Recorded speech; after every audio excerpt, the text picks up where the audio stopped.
Ar Dievas gali laiminti nuodėmėje gyvenantį žmogų? Išties nėra vienareikšmiško ir paprasto atsakymo.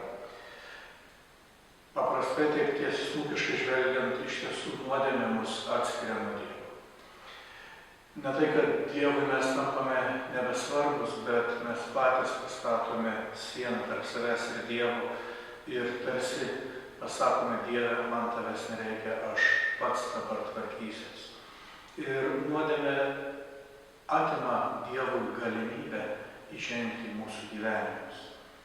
Čia būtų toks tiesmukiškas atsakymas, tačiau jeigu truputį žengsime žingsnį atgal ir pastebėsime, kad nei vieno šioje žemėje vaikštančio nėra tokio, kuris jau galėtų save laikyti šventu.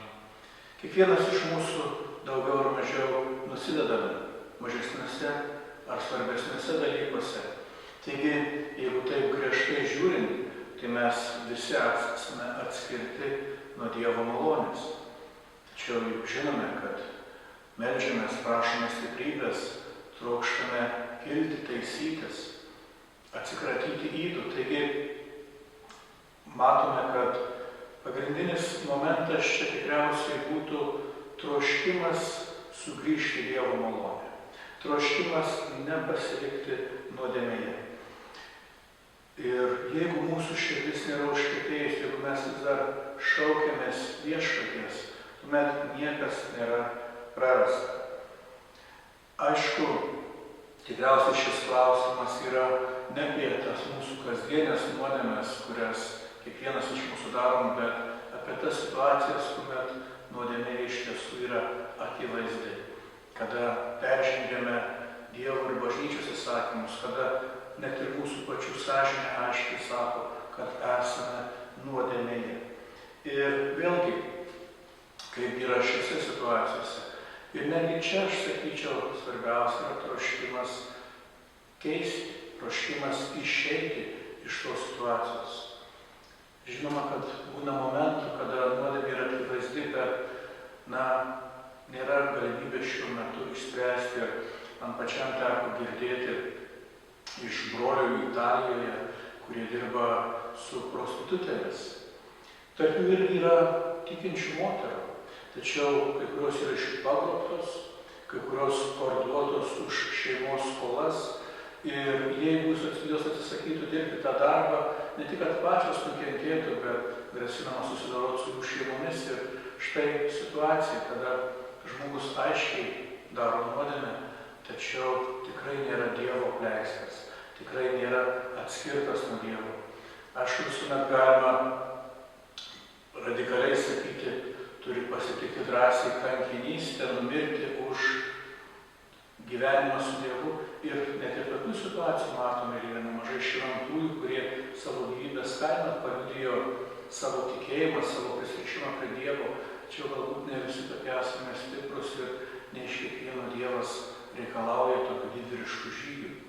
Bet vėlgi, tikriausiai ne kiekvienas išgyvenam tokias ekstremalias situacijas, kągi daryti tiem žmonėms, kurie gyvena nuodėmėje, tačiau yra tarsi galimybė pakeisti.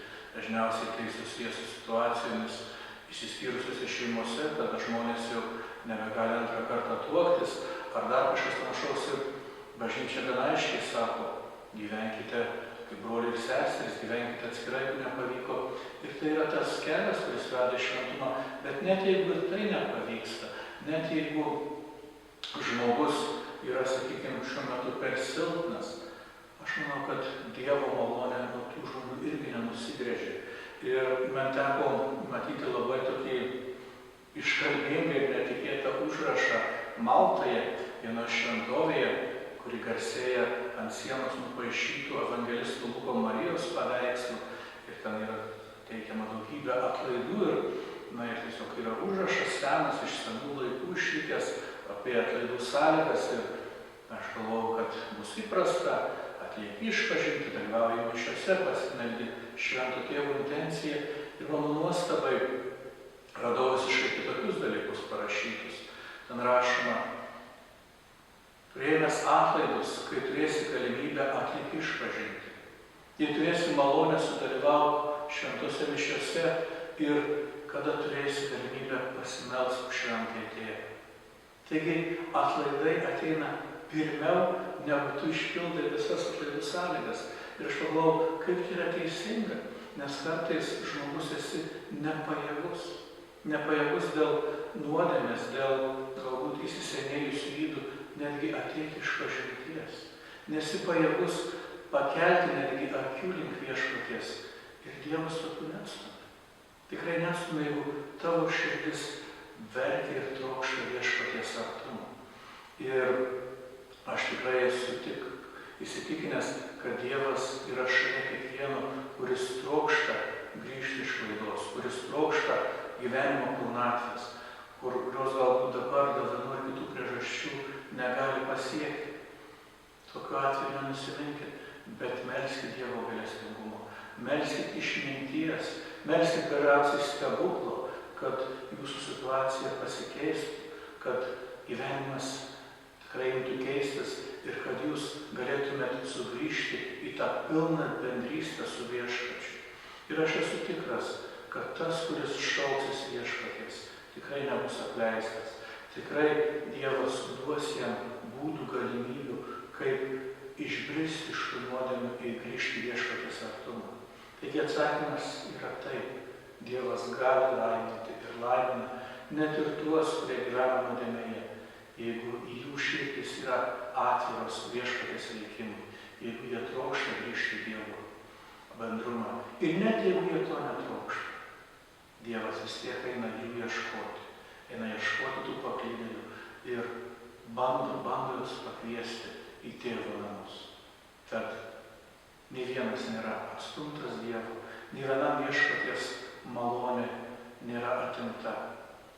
Tiktais išdrįskim pakelti akis į viešpatį, išdrįskime patikėti Dievo gailestingumu ir melskime būdų sugrįžti į Tėvo namus, nes jis nenori nė vieno pražūties, nes jis trokšta, kad visi gyventume, kad amžinai gyventume su juo.